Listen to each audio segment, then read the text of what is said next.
And with us now this morning is ACT Teachers Party List Representative Congressman Antonio Tinio. Good morning, Kong. Welcome back to Morning Matters.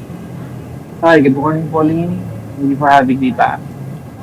Okay, Congressman, marami po tayong pag-uusapan, but let's start with these supposed text messages between President Bongbong Marcos and former Usec Bersamin, Adrian Bersamin. You said you personally saw the screenshots shown by Congressman Leviste. Can you walk us through what exactly did you see, Congressman? Actually, they were video screen captures, presumably of the phone of Adrian Bersamin himself. So it's like tinurn on yung screen capture sa phone and then nag-scroll through dun sa messages between, they were signal messages between PBBM and Adrian Bersamin. So you can see the numbers there and you can see the messages as they are scrolled through in the video. So that's what we saw, and the messages are from December 2024 to July 2025. Pero Congressman, did Kong Leviste tell you how he secured a copy of this screen recording? He told us that part of when in November, Senator Ping Lacson, during a Senate session, essentially spoke in plenary and started mentioning Usec Bernardo's part in providing the 8 billion kickback and delivering it for the president through Usec Tri-G Bolivar, and then on to Bersamin, Adrian Bersamin. So, and then Lacson said that the president was not involved and that these people just name drop or use the name of the president. So they started panicking and assumed that everything would be pinned on them. So they started making affidavits and so on, preparing their defenses. And Usec Adrian Bersamin went to Congressman Leviste and accomplished part of his affidavit, according to him, in Leviste's house. And he showed CCTV footage of Adrian arriving and then going into the house with him and so on and so forth. So that's part of the story of supposedly of how he got hold of this information, is that some of it was prepared in his house. But taking a look at these exchanges, are you convinced, Congressman, that these are legit, that these are credible, and that based on the conversation, does it really appear that the former Usec Adrian Bersamin was the personal runner or the bagman of the president?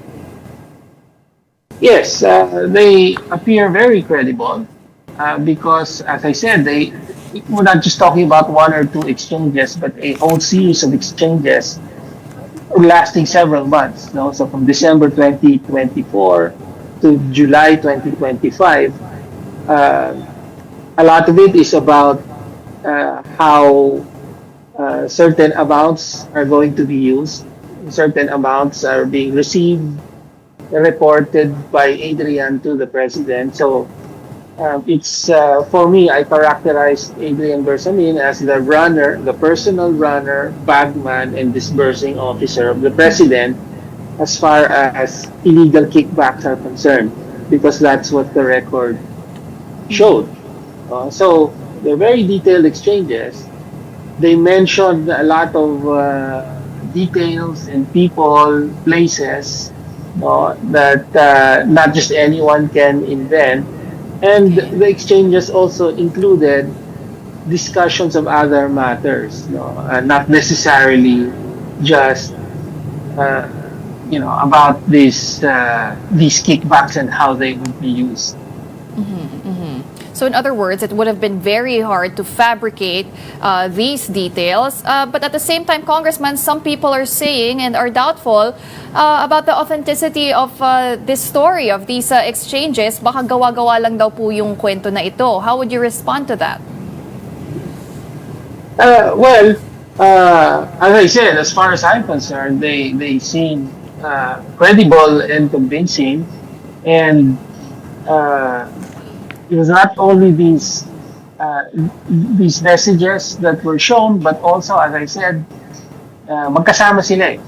No, meron talagang CCTV footage of them back in November of Adrian Bersamin going into their driveway, apparently in an SUV, alighting from the vehicle, going to the house, being met by Leviste, and then afterwards going out of the house together, and so on and so forth.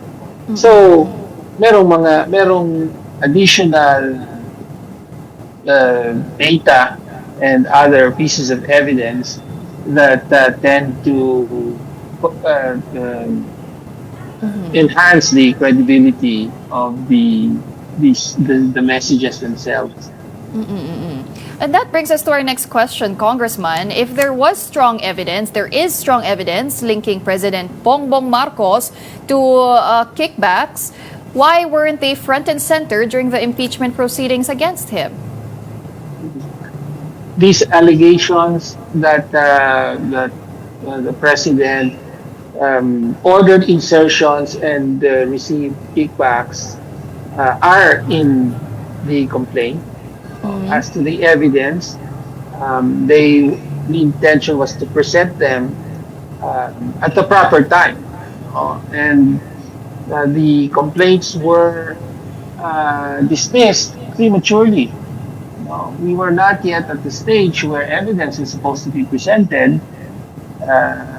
Determination of substance is just supposed to review the allegations and determine whether or not they do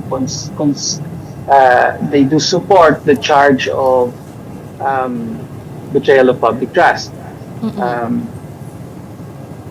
But it's also true that Leviste, actually Congressman Leviste, contacted me a day before we filed the complaint, and first showed me his evidence.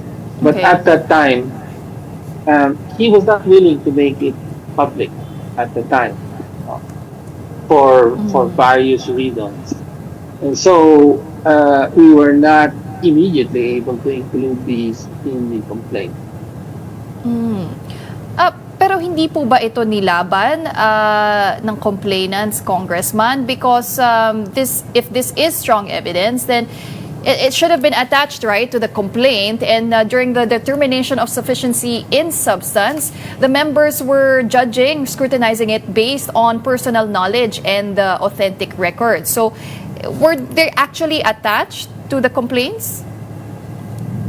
No, they were not available at the time the complaint was filed. However, the allegations related to the kickbacks are already in the complaint and are supported by the testimony and affidavit, principally of Usec Bernardo. So, as far as we're concerned, that is sufficient for that stage of the deliberations or the impeachment proceedings. Okay, but however, to me, the fact is first the committee and then the plenary eventually voted to essentially reject the impeachment complaint. So that is now, the 1-year bar is now in effect. Right. However, this issue of the evidence of the text exchanges, to me, that transcends the impeachment proceeding. We're talking about the truth of what happened, and this is strong evidence showing that the president himself, uh, of course, knew and was at the center of this flood control corruption. And uh, this is strong evidence of him directing insertions and giving instructions on um, uh, receiving kickbacks and on how this illegal money was to be used over the course of several months.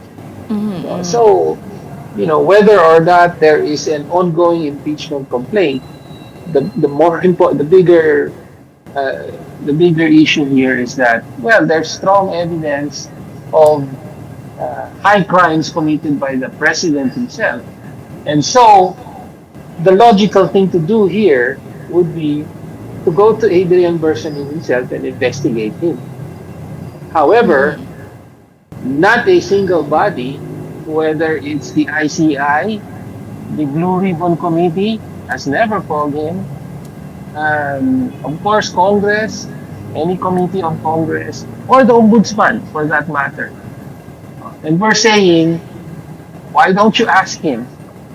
And he has not actually, his name has been in the news the past few days, he has not actually made any denials as to these call them allegations that we're making. Well, these are very serious allegations, and as you mentioned, Congressman, the evidence is quite strong if they are proven true. But if you are doubtful that there would be any sound proceedings in Congress with the Ombudsman or even the ICI, then what should be the proper venue for the public to hold the president accountable regarding these allegations if they're proven true? Well, as I said, I'm calling on the Ombudsman, and we should all call on the Ombudsman. In the end, the Ombudsman is supposed to be the independent constitutional office charged with investigating corruption at all levels of government. So here we have a strong indications, strong evidence that we have seen that not only myself, but other members of Congress as well. Another one that has come out being Congressman Edgar Erice of Caloocan, but he's not the only one who's seeing this evidence, and they also think that the evidence of the messages is credible and convincing. So we call on the Ombudsman to invite former Usec Adrian Bersamin. He's just lying, he's just around. He has not left the country. Investigate, ask questions, and take a look at his phone. It's as simple as that. All right. Okay, so if we can now move on to the second highest official of the land, who is also facing an impeachment complaint, 3 at that. Congressman, ano po ba yung difference ng tatlong impeachment complaints in terms of legal facts and strategies? And are you optimistic and confident na this time lulusot naman itong complaints in the determination of sufficiency in form and substance? Well, may tatlong complaints at pangunahing nakasentro dun sa pagwaldas ng confidential funds. Yung abuse of discretion ng Vice President sa total of 612.5 million na confidential funds. Pero yung ibang mga complaints, may mga iba pang allegations. Like the first complaint, I believe, also includes issue of bank accounts when the Vice President was mayor, some other acts that the Vice President allegedly committed when she was mayor of Davao.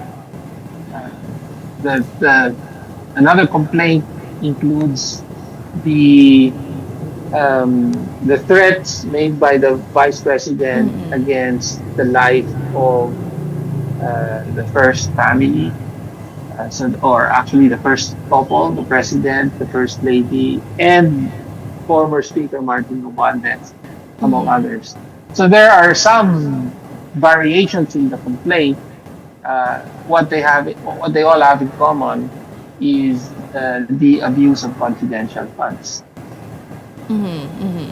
We were talking to Congresswoman Laila De Lima the other day, Kong, and like you, she agrees that the impeachment complaints against President Marcos might have been prematurely dismissed by the committee, and she even says that they're looking into grave abuse of discretion after the committee seemingly applied higher standards in the impeachment process. Would you agree with that assessment, Congressman, and how will this shape your expectations for the proceedings this time against VP Duterte? Yes, we do agree that the impeachment complaint against the president was prematurely dismissed. In fact, it was, in effect, summarily tried without proper presentation and evaluation of evidence. There was summary judgment made by the majority on the complaint against the president. So how will this affect the complaint against the vice president? The fact that they come in right after the other, will inevitably mean that the public will compare how Congress handles the one as against the other.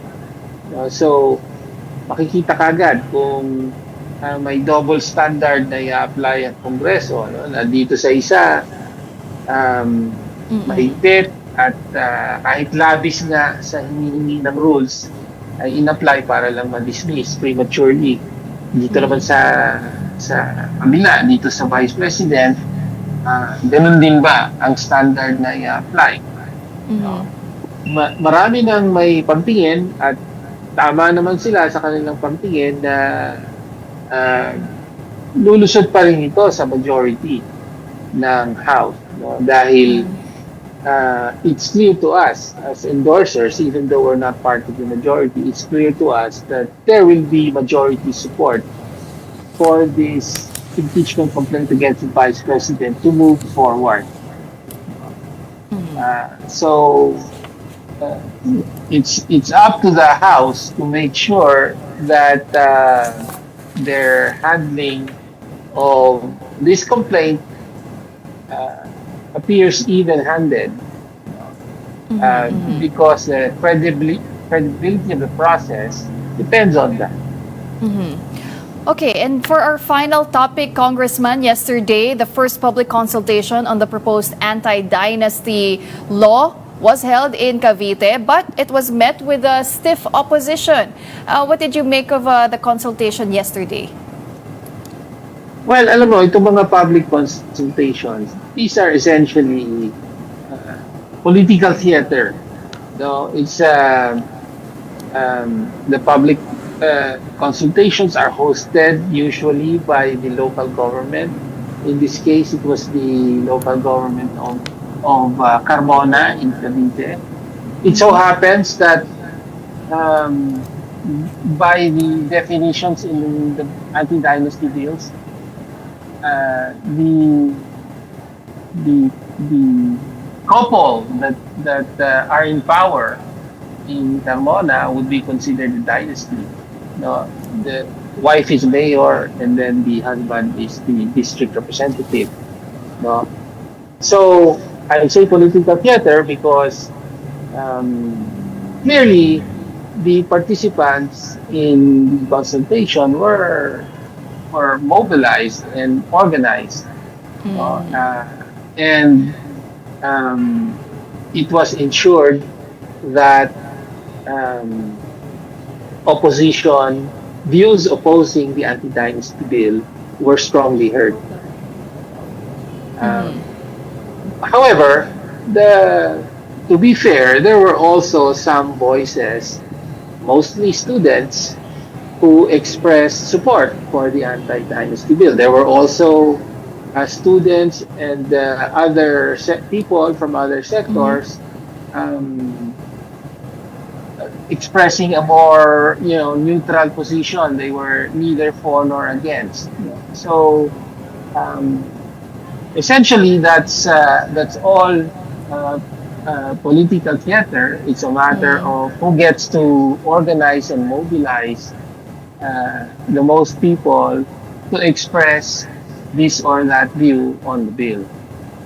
So let us not conclude too much from what was heard in the public consultation yesterday, because it does not necessarily reflect the opinions or the positions of, say, the majority of Filipinos. Well, as you mentioned, Congressman, it could be just political theater. But of course, consultations, dialogues are very important when it comes to this law. But just as a final Yes. question, Kong, I know there are over 20 versions of this bill in Congress. But what do you think is the most workable, acceptable limit when it comes to political dynasties? And are you more optimistic that this law or this bill will finally be passed into law in this Congress? The bill that we filed um, actually, in our view, implements what the spirit and letter of the constitutional mandate, which is to prohibit political dynasties. So our bill prohibits both the simultaneous as well as successive holding of political office by members of a political dynasty, and we define that as including up to the fourth degree of consanguinity or affinity. Okay, so this is the broadest definition among the bill. So, as far as we're concerned, that's what the Constitution intended. We understand that there are other bills that would want to regulate political dynasties rather than prohibit outright the participation of political dynasties. So there are, uh, you know, lesser degrees of consanguinity, second degree daw. Tapos would allow some simultaneity. So maybe two members of a family can run at once. May mga ganon. However, the bill that we filed is for prohibition of political dynasties. Now, as to whether this will, whether this will make it into law, I'm fairly certain that the House will pass a version of an anti-dynasty bill. So papasa po ito sa House. And I think the ball will then be in the court of the Senate. And the pressure will be on them because everyone knows that the Senate is dominated by political dynasties. Puro magkakapatid po yung nandun. So, a lot of public pressure and scrutiny will be on them. And in the end, they will have to pass a version of an anti-dynasty bill as well. Okay, well, we're going to leave that there for now. Thank you very much for joining us this morning and for all your insights. That was ACT Teachers Party List Representative Antonio Tinio. Thank you, Pauline. Good morning.